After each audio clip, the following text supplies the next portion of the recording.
こんにちは、こんばんは、オーバーです。今回は Waves のプラグイン、Studio Rack for OBS を使って、OBS でのライブ配信の音声の品質を簡単に向上する方法を紹介したいと思います。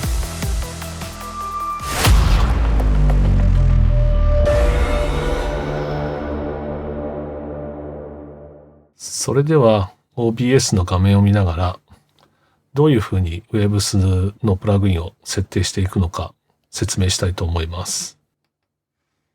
こちらが OBS の画面になります。もうマイクは今、ここにブームマイク、ちょっと見えないです。ギリギリこの画角から外れたこの上にブームマイクがセットされていて、そのブームマイクがこのマイクに設定されている状態です。で、すでにこのマイクの音声は、Waves のプラグインが入った状態になってます。で、Waves のプラグインを設定する方法をここから説明していきたいと思います。このポチポチマークをクリックしてフィルターを選択します。そうするとフィルターが選べるんですけれども、このフィルターの中からこのプラスマークを触って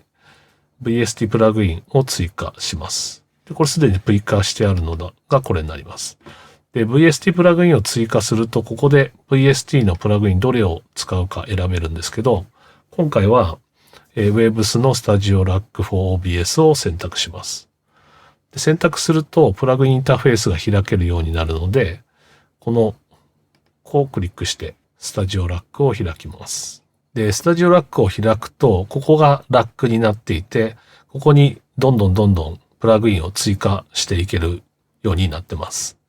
で、追加したいときは、このプラスをクリックして、追加したいプラグインを選択していくっていう形になります。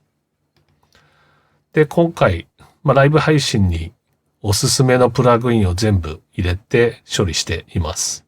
一つずつ説明していきたいと思います。まず最初この Clarity VX ですね。で、Clarity VX は、こういった形でもう簡単にこのノブを回すことでノイズを除去していきます。配信に関しては、背景の音を取る必要は全くないので、もう 100% にしちゃって、完全にノイズ、自分の声以外のノイズはこれで完全にシャットアウトできます。若干大きな音が入ると拾ったりはしますけど、これを入れていくと全然もう音入らなく、ノイズ入らなくなります。ちょっと試しにやってみましょうかね。これ今、キーボードを叩きながら、これキーボード今叩きながら喋ってます。で、この状態でこれをガーッと上げていくと、全然入らなくなります。これキー叩いてるんですけど、キーの音が入ってないと思います、多分。これ、下げていくとキーの音が入っていって、これ上げていくとキーの音入らないって感じですね。で、これでもう完全にキーボードの音はカットできるので、ゲームで操作しているキーボードの音は全く入らなくなります。で、次にこの Clarity D Reverb っていう、部屋の反響音を抑えるプラグインですけど、これ正直やってもやんなくてもあんま変わんないかなと思います。私の場合はブームマイクを使っているので、若干部屋の反響が入っちゃうので、抑えてますけど、ダイナミックマイクとか使ってる場合はこれ多分いらないと思います。マイクはモノラルなので、ここはシングルモノにしていただいて、で、プレゼンスは、これ、完全に D リバーブをして、これプレゼンスなしにすると無教室で喋ってるような感じになっちゃうんで、ある程度ライブ感を出すために、半分ぐらいの D リバーブでプレゼンスをちょっと上げて設定しています。次はですね、シビランスです。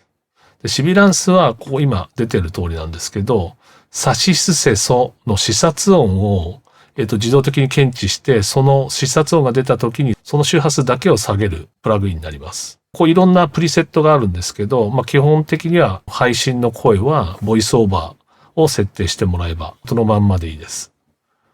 これ一回ちょっと切ってみると、サシスセソ、サシスセソ、サシスセソ。これ入れると、サシスセソ、サシスセソ。こんな感じですね。で、聞いてるところはこうやって出ます。で、次がですね、ボーカルライダーです。簡単に言うと、コンプレッサーみたいな感じですね。フェーダーを自動で調整しながら、狙った音量に合わせてくれるプラグインになります。で、調整するところは、このターゲットですね。でこの調整の仕方としては、このターゲットは、このフェーダーが上がったり下がったりするような中央の位置にフェーダーのターゲットをセットして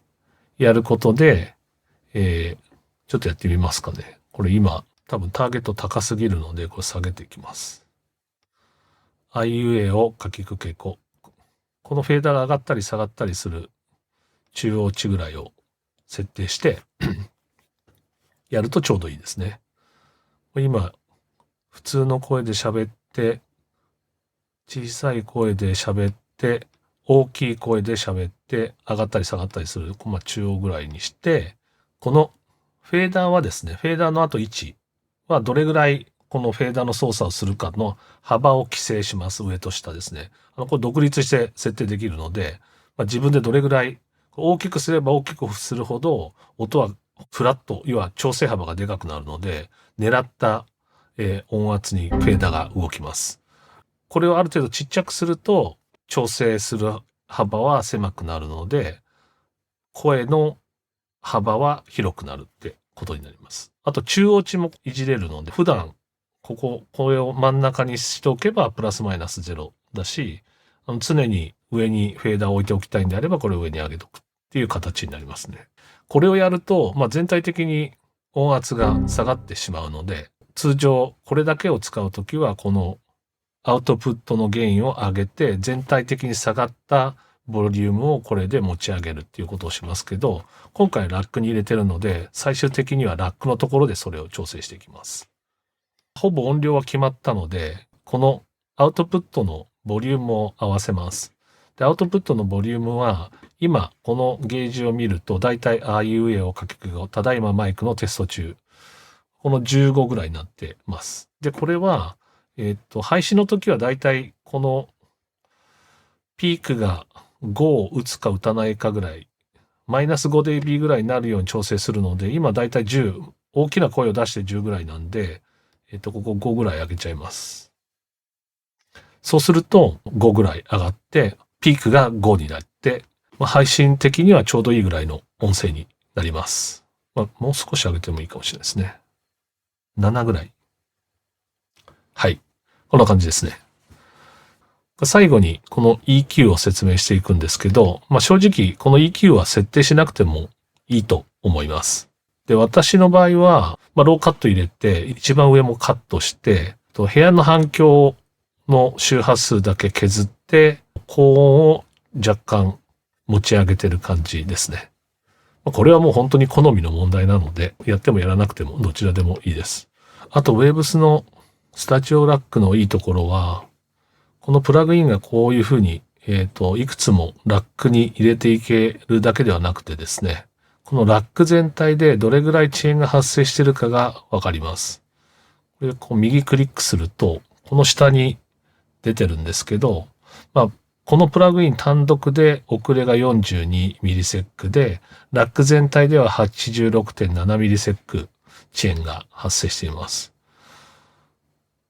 次のこのクラリティ D リバーブは 44ms。で、他のやつはですね、ライブ用のものなので遅れはすべてなしですね。0です。この EQ も0です。なので、全体としてはこの2つの遅れを足して、86.7ms 遅れてることになります。この 86.7ms の遅れはですね、ほぼ配信では気にならないレベルだと思いますけど、どうしても遅れが気になる場合は、オーディオの詳細プロパティの中のこのマイクの同期オフセットを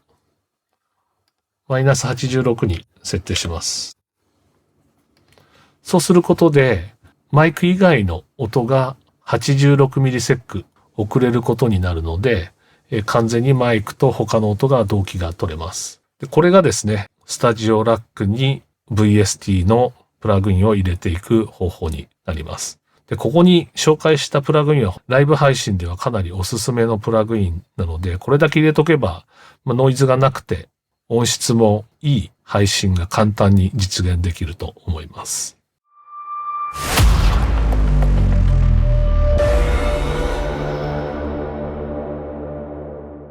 それ以外のこのフィルターを入れている理由だけ簡単に説明しておきたいと思います。フィルターはですね、並んでる順番に処理されていきます。エキスパンダーはノイズをカットする、フィルターなんですけど、エキスパンダーの設定としては、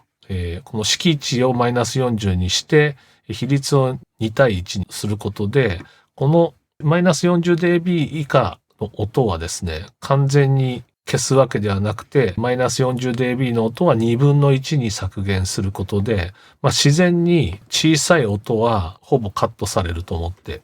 ください。エキスパンダーを切ると、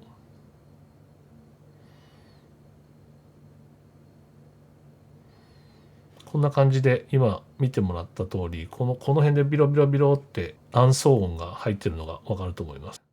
ノイズゲートを使わずにエキスパンダーを使ってる理由は、40付近で音が出たり入ったりするときに、ノイズゲートだと完全にオンオフになってしまって不自然になるので、エキスパンダーを使うことで、マイナス40をまたいだ時の音のつながりが不自然なく、かつマイナス40以下の暗騒音は抑えられるので、エキスパンダーを使っています。クラリティ VX があるので、このエキスパンダーもいらないかもしれないですけどね。最後に入れてるのがリミッターになります。完全に大きくクリッピングしそうな大声を出すことはあんまりないと思うんですけど、仮に大声出した時にクリップしないような保険みたいなものですね。フィルターの説明が一通り終わったので、フィルター以前のですね、基本的なマイクの調整についても少し触れておきたいと思います。これ全部一度切ります。で、この状態で、今マイクから入った音がそのまんまオーディオインターフェースを通してこの今マイクに入っています。で、オーディオインターフェース上で、まず一番最初にすることはゲインの調整になるんですけど、ゲインの調整はですね、マイナス12からマイナス18、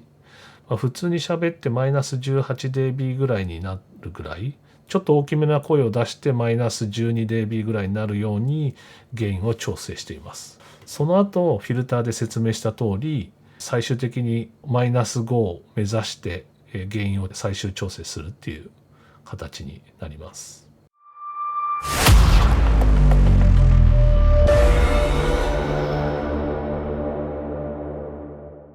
今回紹介したプラグインを使うことで、配信の音声がすごく簡単にノイズが少なくてクリーンな音声で配信できるようになると思います。興味がある方はぜひ一度使ってみてください。それではオーバーでした。次の動画でお会いしましょう。